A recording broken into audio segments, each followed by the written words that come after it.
when a client quits, how do you not be upset about it? I don't remember exactly how they worded it. I just kind of wrote some notes down about what I thought about it. And the main thing is,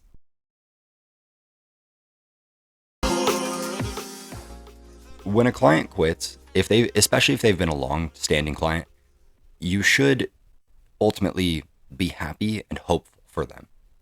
I know that seems strange. That seems kind of counterintuitive because a lot of people might be thinking about this as like the simple thing of like, oh, well, that's like my income, that's my this, that's my that.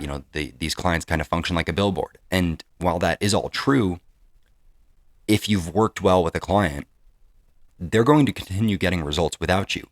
You should hope that when a client leaves, that they get even better results. I've had that happen with clients before where they stop seeing me and then I see them, months down the line and they're in even better shape. The reason that's a good thing is because it shows you actually taught them. They have basically just been relying on you because they were scared or they were worried or whatever it may be. It is a good thing when a client is able to continue on without you and they don't need your help every single step of the way. I always tell people that my goal is to make it so that they don't need me.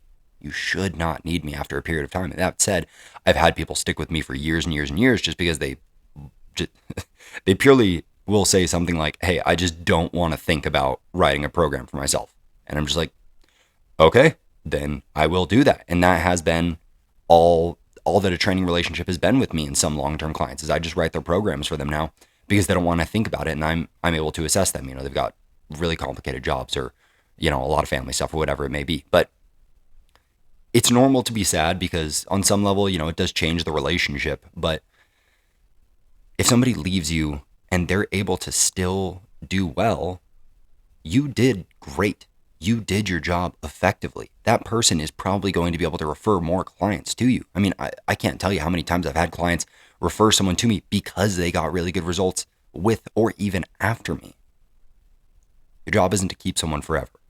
That's that's what Planet Fitness does. They have a gym, but then they have freaking pizza day and Tootsie Rolls up at the front desk and stuff like that.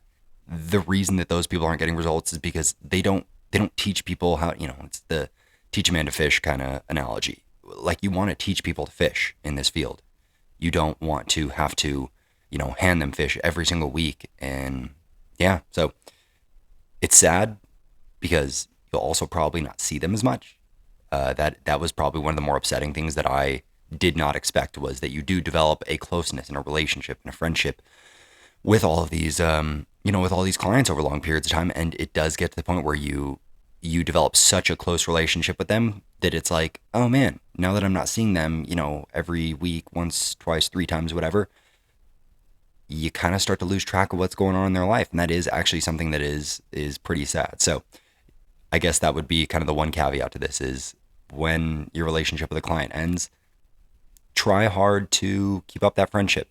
Set a reminder in your calendar to check in on them periodically. That's something I honestly used to do, and I should do a better job of that now. But yeah, I hope that helps, guys.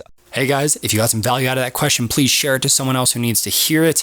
And I'm talking to you right now. If you want to ask your own question, you can go direct message me on Instagram at AndrewPFM. You can go toss a comment on YouTube, on TikTok at AndrewPFM as well, or my business Instagram at Pride Fitness and Movement. Yeah, hope to see you guys there. Later.